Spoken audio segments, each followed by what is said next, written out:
వేలం ప్రారంభించబడుతోంది. కార్పొరేషన్ వారు స్వాధీనం చేసుకున్న ఈ బంగళా, దీని చుట్టూ ఉన్న 5,000 గజాల స్థలంలో మీరు ఫ్లాట్స్ కట్టొచ్చు, షాపింగ్ కాంప్లెక్స్ నిర్మించొచ్చు, లేదా 5 స్టార్ హోటలే కట్టొచ్చు. దీనికి సర్కారు వారు నిర్ణయించిన కనీస ధర 1 కోటి రూపాయలు. 1,50,00,000. అశోక్ గారి పాట 1,50,00,000. అశోక్ గారి పాట 1,50,00,000. 1,75,00,000. రావు గారి పాట 1,75,00,000. 2 కోట్లు. అశోక్ గారి పాట 2 కోట్లు. అశోక్ గారి పాట 2 కోట్లు. అశోక్ గారి పాట 2 కోట్లు. 4 కోట్లు. కొండపల్లి రాజా గారి పాట 4 కోట్లు.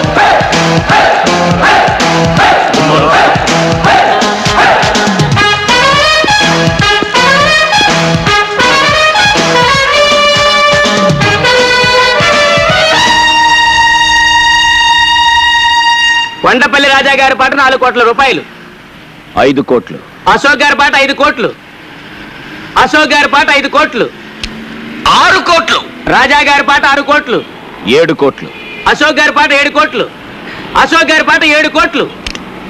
8 కోట్లు. రాజా గారి పాట 8 కోట్లు. రాజా గారి పాట 8 కోట్లు. ఈ స్థలానికి ఇంతకంటే రేటు పెట్టద్దు. రాజా గారి పాట 8 కోట్లు. 9 కోట్లు. అశోక్ గారి పాట 9 కోట్లు. అశోక్ గారి పాట 9 కోట్లు. 11 కోట్లు. రాజా గారి పాట 11 కోట్లు. రాజా గారి పాట 11 కోట్లు. 12 కోట్లు. 12 కోట్లు. అశోక్ గారి పాట 12 కోట్లు.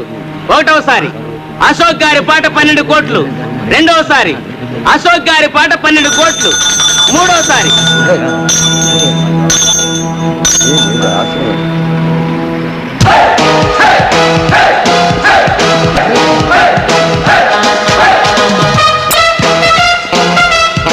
ముద్దు.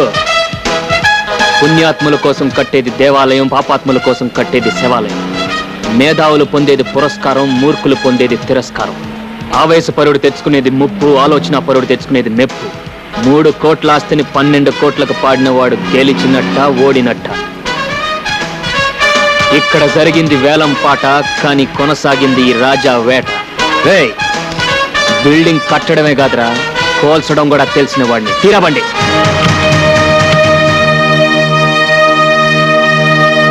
ఆ టైంలో నీకేమైనా పూరిందేంట్రా? అయినా వ్యాపారంలో ఆవేశం ఏంటి? బుద్ధున్నవాడు ఎవడైనా 3 కోట్లు విలువ చేసే ఆస్తిని 12 కోట్లకు పడతాడా? ఎంతకు పాడానని కాదు, అక్కడ నాకు అది ప్రెస్టేజ్ ఇష్యూ అయింది. ప్రెస్టేజ్. ఆ 12 కోట్లు కట్టడానికి మన ఇల్లు ఒళ్ళు అమ్ముకుంటే మన ప్రెస్టేజ్ ఎవడు పావలా కూడా కొనడరా? వాడి చేతిలో నీ ఓడిపోకూడదు. ఓడిపోయావరా? ఓడిపోయావు. ఇప్పుడు ఆ 12 కోట్లు కట్టడానికి మన హోటల్ షేర్లు, ఇల్లు కూడా అమ్మాలి. ఈనట్టింటూ నిలబడే కదరా వాడు ఛాలెంజ్ చేశాడు. మనల్ని ఇంటి నుండి వీధులు పాలు చేస్తానని ఇప్పుడు అనంత పని చేశాడు. ఈ అన్నవరం వచ్చే ముందు అందరూ తలుచుకునేది సత్యనారాయణ స్వామిని. వెళ్ళేటప్పుడు అందరూ గుర్తు పెట్టుకునేది ఈ వెంకటాచలాన్ని, ఎలియాస్ గైడ్ దేవానంద్. ఏ ఒంటి మీద సోములు ఏమైనా కాజేస్తావా? ఏందయ్యా స్వామి? నువ్వు మాట్లాడగా స్వామి, చెప్పేది మీ అందరి దృష్టిలో ఇది బస్సు, కానీ బస్సు కానే కాదు. నువ్వు అన్ని అపార్థం చేసి